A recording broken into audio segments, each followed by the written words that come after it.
Well, welcome, Pauline Black and Jane Mingay, and what Thank you. an amazing, moving, fascinating documentary. Congratulations. Thank you. It's a fantastic achievement, and it's such an honour to be talking to you both this evening at the Garden Cinema. Um, I'm Sarah Bailey.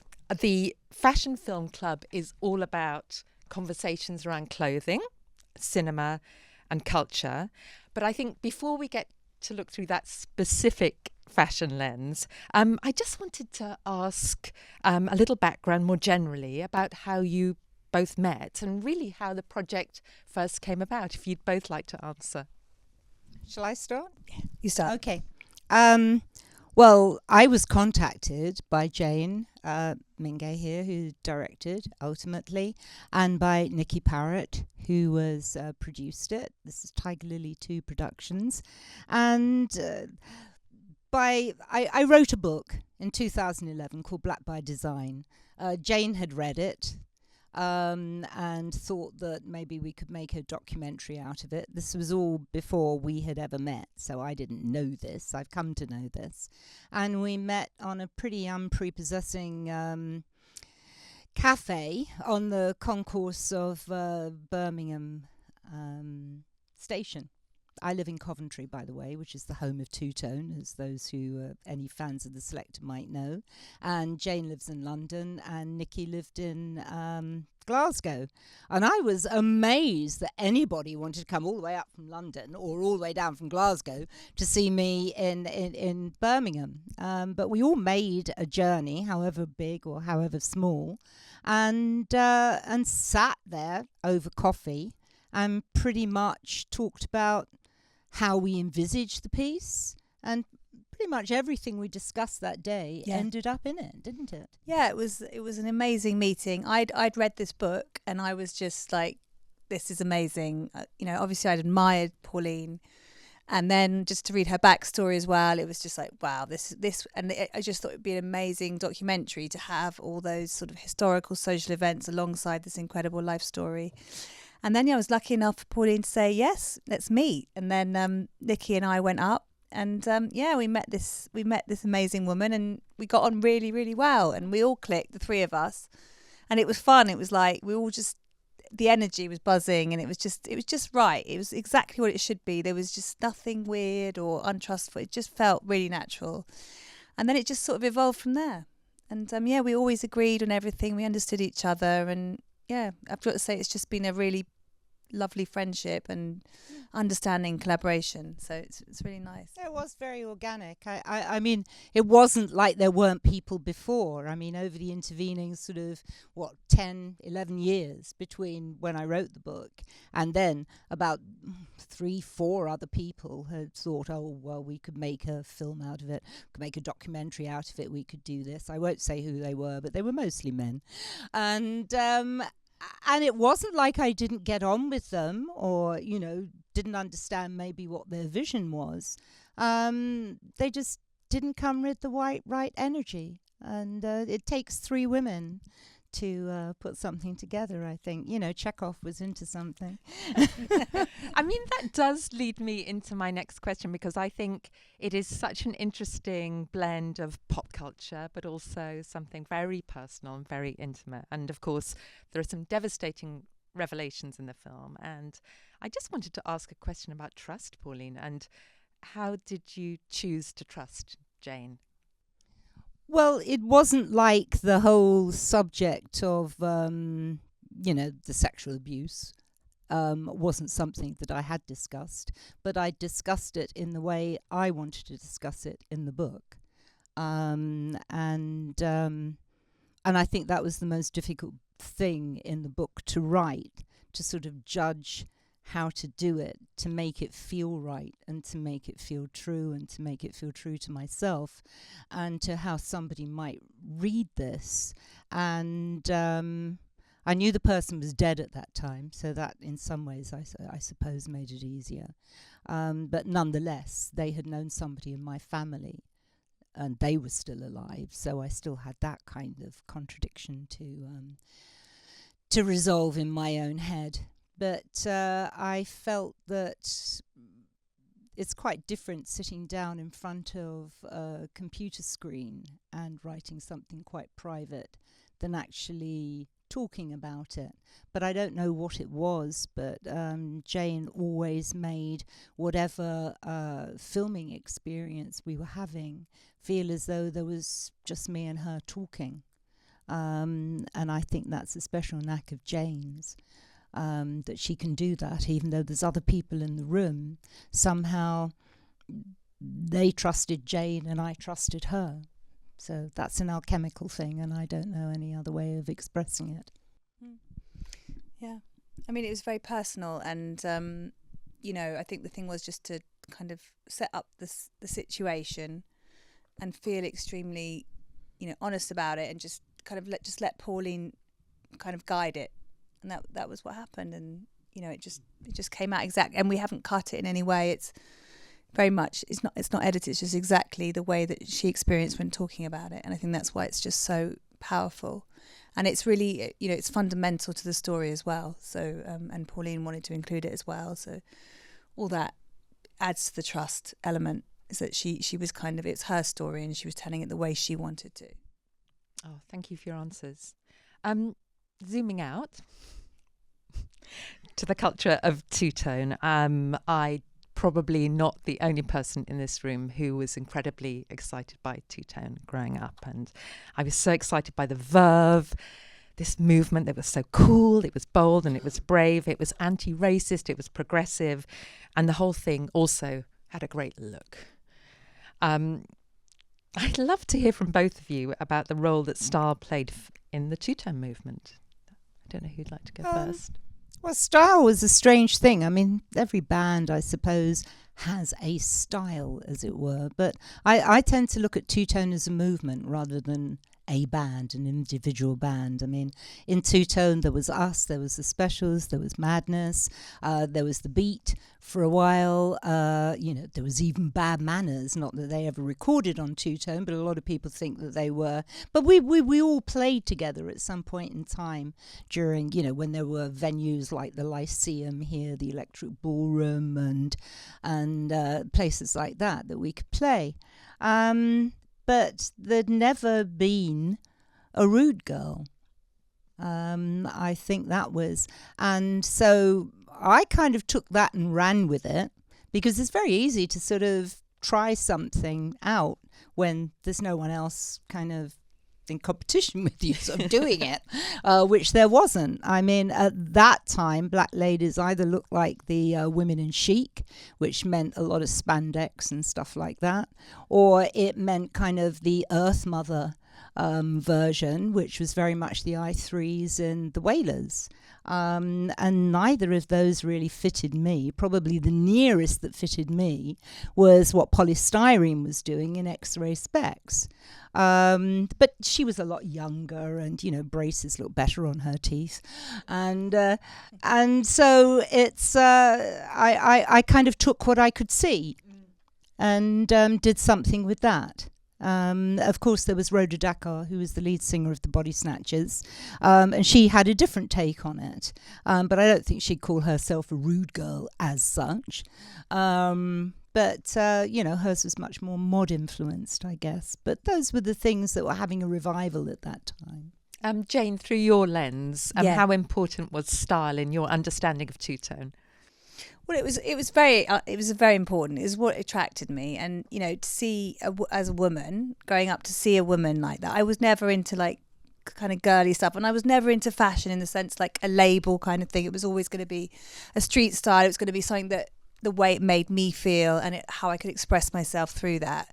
And I think looking at Pauline, just seeing that I could kind of just wear like masculine clothes or express an identity or take on an identity, it was very, very important to me. And I think in the film I wanted to take it even further, which is why we sort of talk about what it meant in society at that point, and how the way she dressed kind of defined a lot of others. It wasn't just fashion, it went on to define women's place within society and the trailblazing things that Pauline did within that that fashion role. So it was obviously very important to me, and looking at her, it was a really like an incredibly emotional reaction for me when I was young to see it, you know, and so it's kind of what I think is cool. So yeah, it's very important.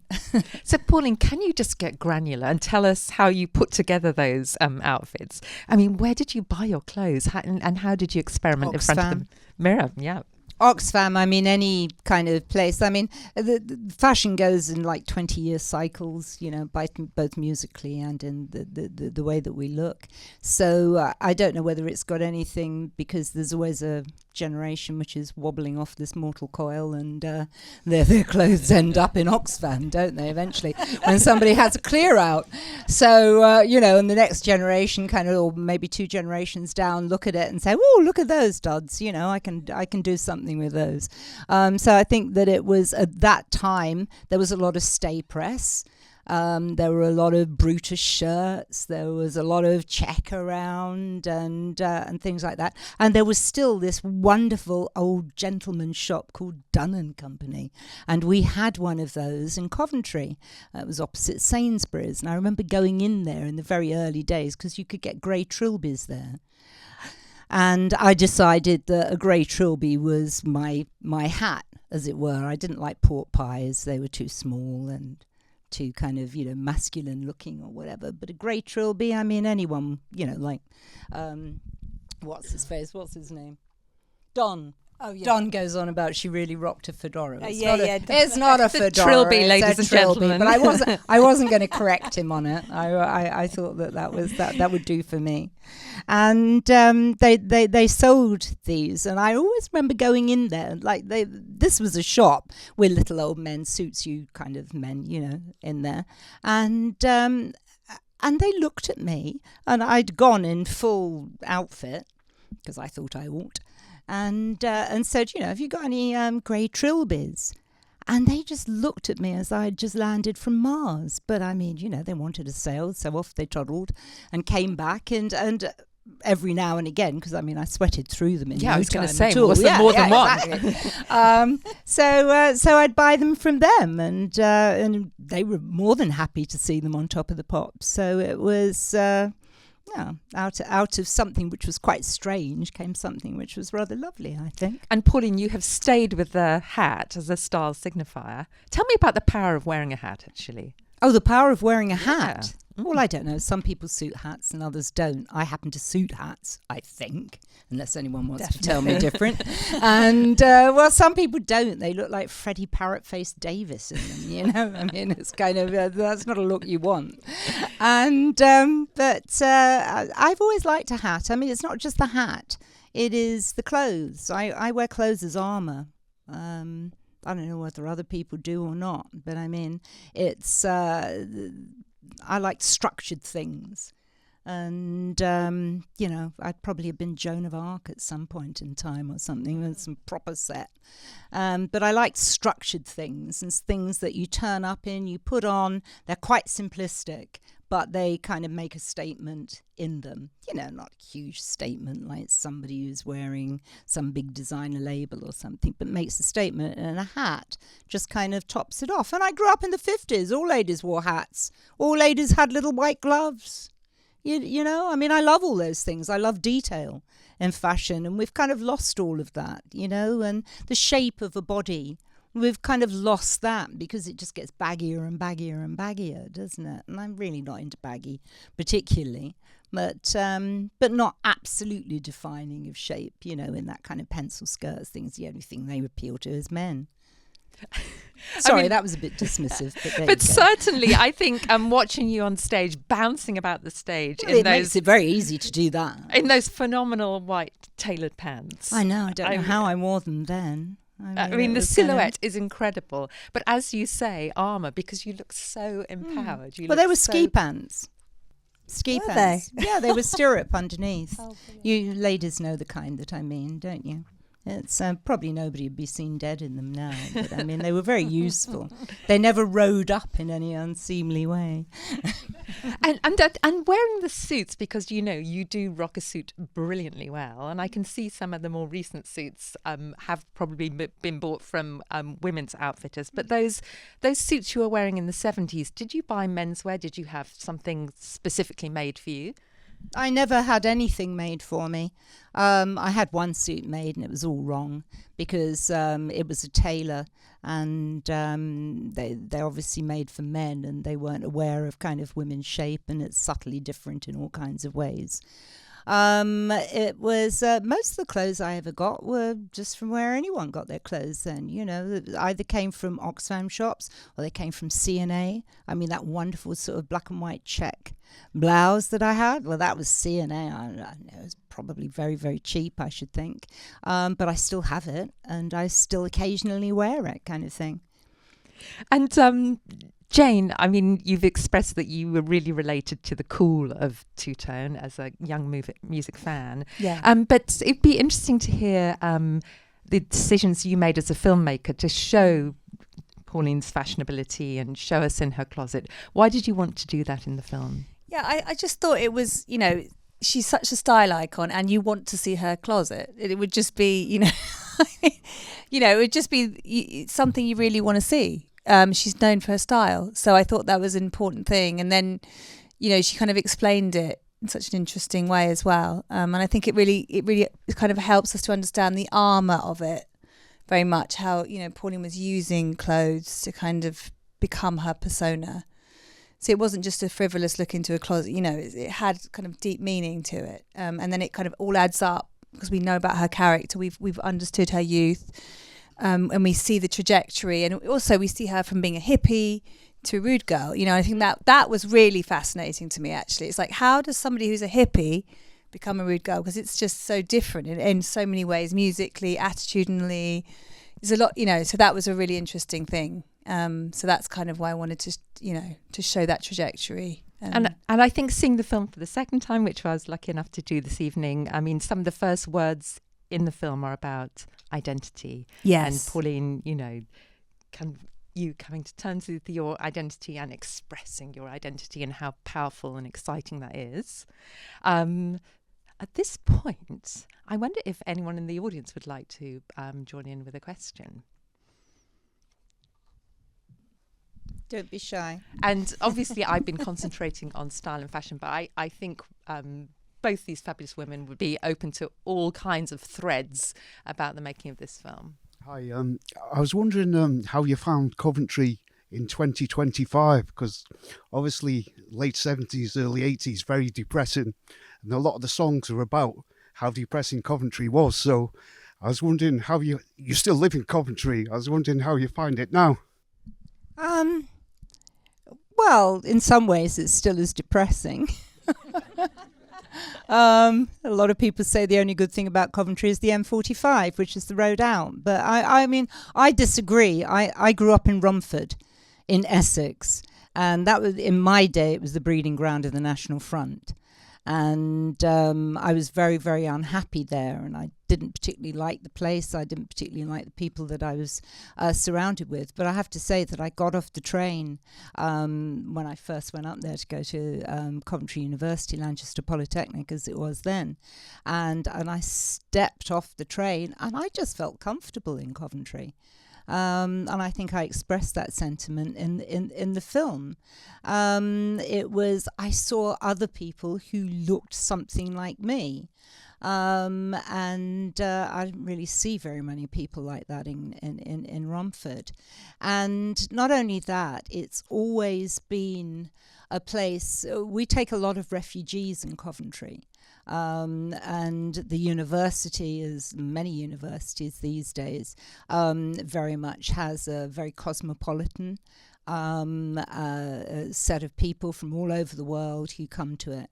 So if you actually walk around Coventry, which is a city which was bombed to smithereens, is known for its ethos of peace and reconciliation. Everything kind of fits together in it.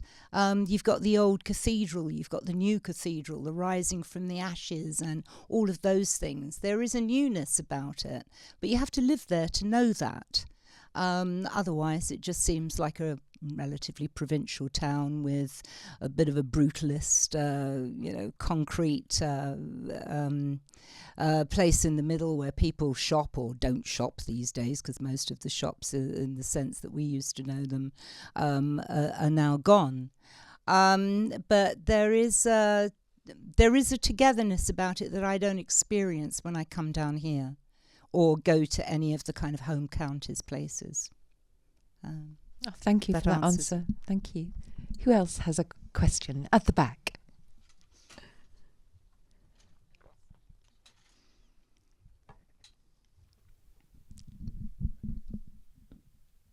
Hello there, and sorry to be so far away. Really enjoyed this evening. I'm a big music fan. Pauline, what's your favourite song to sing for the Selector, and what's your favourite song from the two-tone genre? Probably my favourite song to sing of the Selector. I mean, I'd be lying if I said it wasn't on my radio, because it is. But Celebrate the Bullet comes a close second, which is obviously an anti-violence, anti-war song. And my favourite song of the two-tone genre, I probably would go to The Beat. It's probably Mirror in the Bathroom, I should think.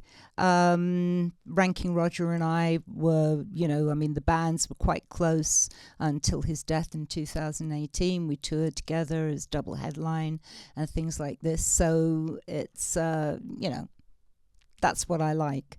I can tell you what I don't like, but I won't. In the bar. Another question, please. Yes, thank you. Ah, yes. Hi. No, it's a great film. We both went to university in Coventry, 79. Oh, hi. So In 79? yeah, at Warwick. Oh, at Warwick, right. No, I don't mean it. Oh, at Warwick. Warwick is 3 miles outside of town, isn't it? Kind of thing. Yeah. And, yeah. Anyway, I was just wondering where you got your hats from. I like this. Where shape. you like this? Is it This is a African? Patrice Lumumba hat. Oh, Or yeah. a Lumumba hat, Ah. right? And anyone who doesn't know who Patrice Lumumba was, he was kind of somebody from the Congo who was fighting for freedom fighter in the Congo. And the only thing that actually exists of him to this day now is a gold filling, because they managed to sort of chop up and burn the rest of him. This is designed by a group of guys, two guys, Shaka Maido and Sam Lambert of Art Comes First. They also go under the moniker of Avec ses frères, and they give me free stuff. And I wear it for them all over the world. Have you seen the film soundtrack to Coup d'etat? Sorry? Have you seen the film soundtrack to Coup d'etat? No, I haven't. About we must see Patrice that. Malumba. No, Amazing film. I recommend it. right. Thank you. It's on YouTube. But I Did you know it was a Lumumba hat? I didn't. Oh, well, there you go. But I made that. Everything connects. Yeah. Everything connects, that's what I like. Thank you. Lady here. Yeah, thanks. Great film. Really enjoyed watching it. But one of the things that comes through, I think, is about the background two-tone with, the rise of the far right and fascism and the musical response to that. And I just think we're in a world where we're seeing the same again taking place, in all different parts of the world, obviously with Trump, but around Europe. And I don't know if you... what you think about there being a similar reaction to that culturally, and whether or not that we'll see a new musical movement coming out of that. I don't know if you're party to either discussions or thoughts about that, or can see any of that emerging, because you saw a glimpse of it around Black Lives Matter coming forward. But whether or not there's a scope, a potential for that, because I always think there's, creative movements can quite often come out of big social eruptions, both bad, but also the response to them. I definitely think that something eventually will come out of the youth. I say the youth. I'm not the youth. in that respect. I was once. We said what we said. I still believe those ideas. I still perform. I still come off those ideas. I'm very, very conscious at the moment of this film has landed in a time that when it first came out, right, it was at the London Film Festival on the 12th of October, I thought, and I think that Jane thought, we're going to have a black female president.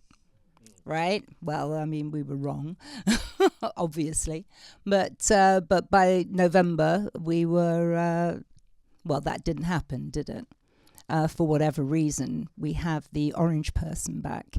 And we not only have the orange person back, we have a whole pile of people who think that doing fascist salutes and all the other tyrannies that they're getting into is okay. Jane and I were not immune to the fact that this was not just a story just about me or what had happened to me. Everybody has a story. Everyone probably has, possibly because of the human condition, a fairly miserable story even. But that's not the point. It was to put what had happened in a context of what was going on in the wider world, in the social and political perspective of what was going on in this country in 1953 when I was born. And I was staggered with some of the things that Jane managed to come up with, film footage that I'd never seen. I mean, the baby supermarket bit and all of that, Yeah. It's amazing that out. when we see what we've lived through in that archive. It's just incredible. Yeah, and I just think, I agree. It's just, I mean, we were talking about it today, how the landscape has just changed in like 3 months. It's just got worse and worse. It's just like we just don't know what the reaction's going to be. I mean... Well, I don't know what I mean, nobody does here. But all we can hope is that people have progressive thinking. And progressive means, I think, very much kind of, embracing the things that are our differences. And, and looking at the human being as a social animal. We are social animals. We are gregarious. It's... we all have to breathe the same air. We all have to live and drink the same water, irrespective of what our religious differences, cultural differences, or whatever may be. And surely it's much better to find a way to live together than it is to do what is happening over there. Be insular, be arrogant, be meddling in everybody's business and goodness knows what. I mean, it's absolutely horrifying. I am horrified. I am horrified that, somebody died on the street to show what diversity, inclusivity, and all those wonderful words, those buzzwords that we've all been using for 3 years have meant. And now we can just throw them out because we don't need those anymore. All we need is a strong man. It's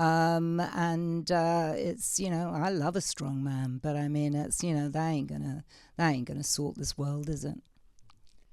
Thank you for the question. There's answers, and I think the film shows us the importance of powerful personal testimony in these frightening times. I think I saw a hand at the back. I think this is our last question. Yeah, gotta be good. No pressure is the last question. I resonated. What? Too much. Yeah, too much pressure. I resonated with lots of things that in that film, being the only Vietnamese person growing up in St. Albans in the 1960s. And a question for you, Pauline, and one for Jane. After you wrote your memoir, did you feel that process was part of you continuing to take your space, but also make sense of your life's, events? And this film feels so relevant. I was just wondering how it's being received and how much it's being shown and being seen. I think that... it was there was nothing cathartic in that way about it. Everybody wants to sort of, place this thing on you that, it must have been very cathartic getting all that out and doing all that kind of thing. No, it wasn't really like that. I mean, it was an exercise, and I'd never written a book before. I thought, but I'm one of those people that is, somebody has said, "Oh, do you want to be in a band?" Yeah, I'll try that. Do you want to act? Oh, I'll try that. Do you want to present? I'll try that. Do you want to write a book? Yes, I'll try that. And it was that process, because it took a good 2 years to do that. So that was real process and thinking about it and really analysing what had happened during one's life. And so from that aspect, it was very, very interesting to me personally. The fact that it has become interesting to other people through the fruits of what Jane has done is even better. I am absolutely bowled over by the way that it has been received, because it's actually quite difficult to do something like that, because you think, well, this is all a bit personal and people are going to understand this, I mean, and you're actually inviting somebody into your house to look round it, I mean, that's quite weird, I have to tell you. And so, you got to trust the people who are doing that, and I did trust Jane. Yeah, I mean, I just really wanted to give the perspective of Pauline, so you could almost become Pauline and, know what it's like to have, to kind of just be in that position. So I'm really glad that it's resonated with your experience as well. And we've seen that with a lot of the screenings, haven't we? A lot of people can really identify with it. And I think that's the power of cinema, isn't it? And particularly documentary. So, yeah. I mean, we've done this all up and down the country, and not here tonight because this is London, but I mean, out in those provinces there, every now and again, there'll be somebody who just is in tears at the end of it, because they've had a similar experience, either been adopted, been mixed race, or, felt othered in some way. There are many, many ways to be othered. But felt othered in that way and thought that they were the only ones. And when they come and see something like this, they find they weren't the only ones, and they weren't the only ones that interpreted what had happened to them in that way or get something else out of it. And I feel very much that if the film does that, it has done its job. And it has done its job in understanding the time that has been lived through, the decisions that have been made. Were they good decisions, bad decisions? I don't know. I mean, they were the decisions that got made. That's what any of us are. We are the decisions that either we make or somebody in a generation before us made to make us. That is something I feel that that's the only thing we can hold on to these days as a reality. How did we get here kind of reality? And so anyone who wants to make a similar film, good.